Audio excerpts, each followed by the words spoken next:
Ayan mga bayan, meron pa yung grocery packs. Kita nyo yan. Nandun po yung grocery packs. Ayan, mag-claim po ang mga dabawin nyo natin mga kababayan. Ayan, mahaba po yung pila na yan. Hanggang doon po yan. Ayan. Tapos doon naman yung mga kita nyo.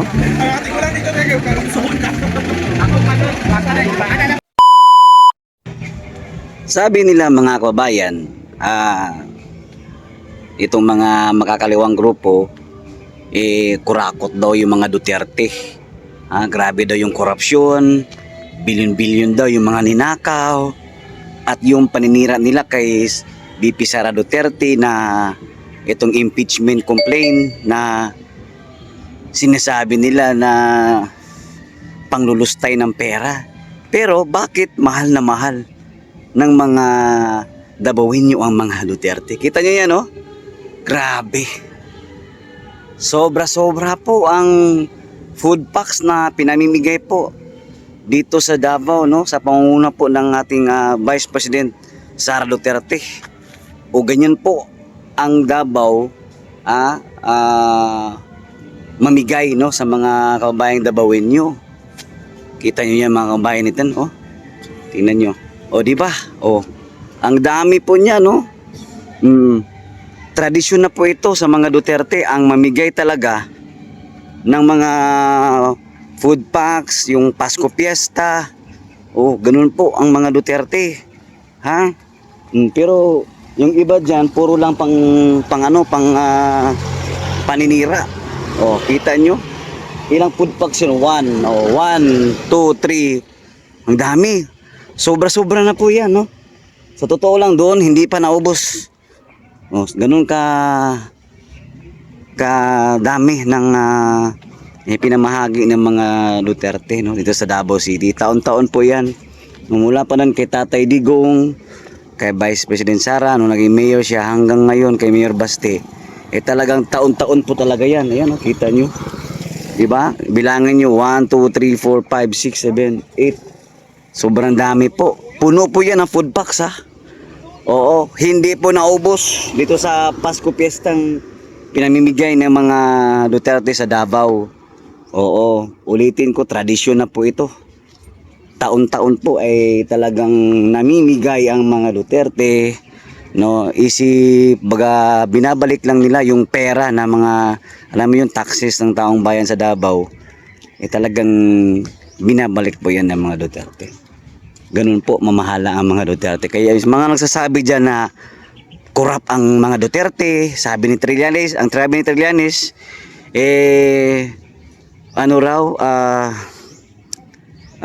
ang mga Duterte daw makabalik bilang Pangulo, lulubog daw ang bansang Pilipinas.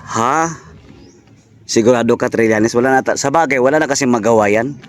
Walang nang magawa si Trillanes, si Trililing.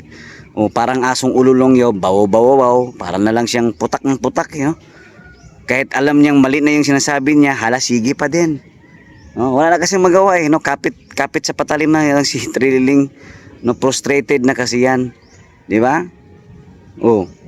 Kung sinasabi niyang lubog ang bansang Pilipinas kung ang Duterte, bakit nananatili tayo nakatayo nung panahon ni Tatay Digong? May pandemic pa yun, pandemya pa po yun, pero bakit noong si Tatay Digong naging presidente, ang dami po mga ganap, sumabay lahat, mahal yung bilihin kasi nga pandemya, isa pa yung mga build niya project, ang dami din nun, nagsabay-sabay halos lahat, napaka-busy po ng DPWH noon sa panahon ni Tatay Digong.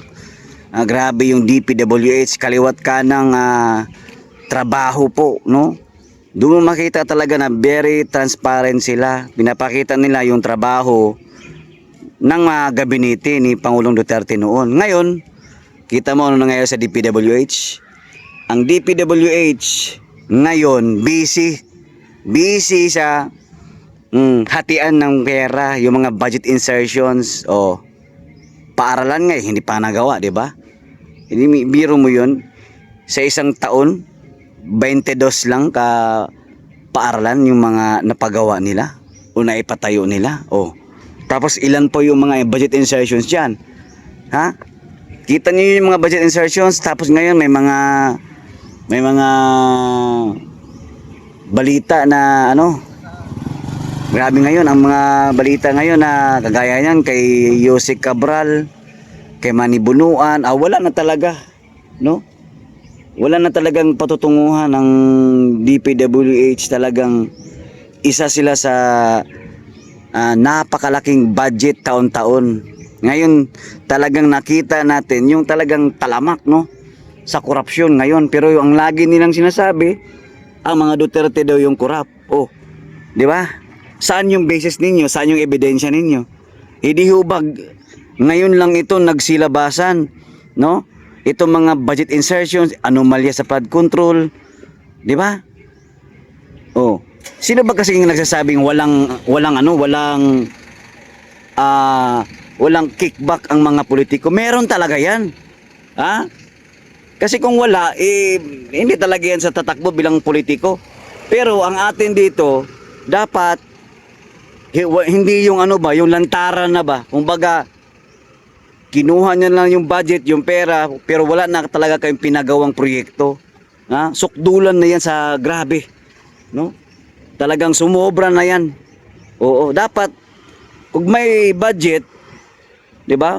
May budget ka, dapat gawan mo yung trabaho, yung gusto mong gawin, yung mga proyekto mo. Oh. 'Di ba? Oh. Tapos sasabihin nila kurakot daw mga Duterte. Ang layo naman, 'di ba? Kung kurakot pa yan, hindi mahal ng mga Dabawinyo ang mga Duterte. Hindi dapat ganito, sobrang dami mga food packs. Kita niyo yan, oh. O, di ba? Lahat yan, puno pa po yan, no? Sobra-sobra po yung food packs ngayon. Oo. Sobra-sobra talaga. Kita niyo yan, oh. Oh. Oh. Ganun po ang mga Duterte sa Davao. Pag may mga sakuna, ayan, namimigay ng food packs yan. O, ngayon naman, dito na naman sa Davao kasi Pasko, no? Pasko Fiesta. Kita nyo yan? Ganun po. Kaya sa mga naninira, sa mga Duterte, nalulubog daw ang bansa pag si Vice President Sara, hindi, takot lang talaga kayo. No, hindi kayo marunong lumaban ng patas. Hindi kayo marunong gumawa ng sarili ninyong trabaho para kayo ay mamahalin ng sambayan ng Pilipino. Ayan, isa sa ulit na yan. Wala, sobra-sobra na kasi, no? Ito, grabe ang dami dito, oh. Diba? Kagaya ng Trillanes, gumawa ka ng mabuti, para mahalin ka ng yung mga nasasakupan. Ganun lang yung diskarte niyan. Kagaya sa mga Duterte, diba? Bakit sila mahal ng taong bayan? Bakit sila mahal ng mga Dabawinyo? Kasi binabalik nila yung mga taxes, ibinabalik nila sa taong bayan, no? Kung may nasunugan, ayan, kung mayroong nabiktima ng lindol, may nabahaan, ayan, handa po lagi ang Davao City kasi nga walang utang ang Davao City. Maayos ang panunungkulan ng gobyernong Duterte sa Davao. O ganun katindi. Kaya nakaka-proud maging Dabawinyo kasi nga, ayan, nakita nyo naman talaga ang trabaho ng mga Duterte.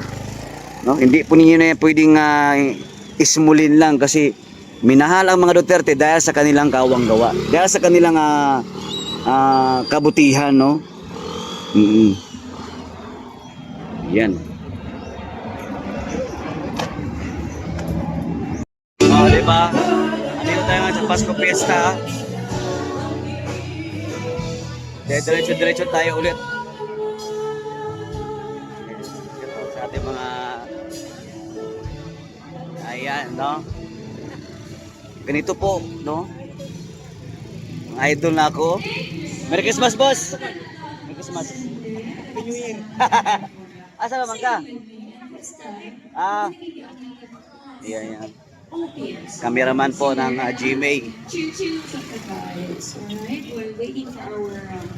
So ganyan po kamahal, no, ng mga Duterte ang Dabawenyo. Hanggang na po yan, no? Kaya binabaklas yung ano, yung LED. No? Ganun po kaganda, no, yung pamamalakad ng mga Duterte sa Davao. Mahaba po ito, tingnan nyo.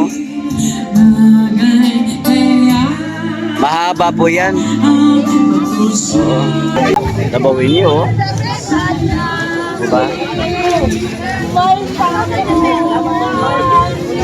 So, namimigay po ng food packs, no? Kaya Merry Christmas sa ating lahat. May pa-Jollibee, tubig, ayan. Saka mga groceries, mga kabayan.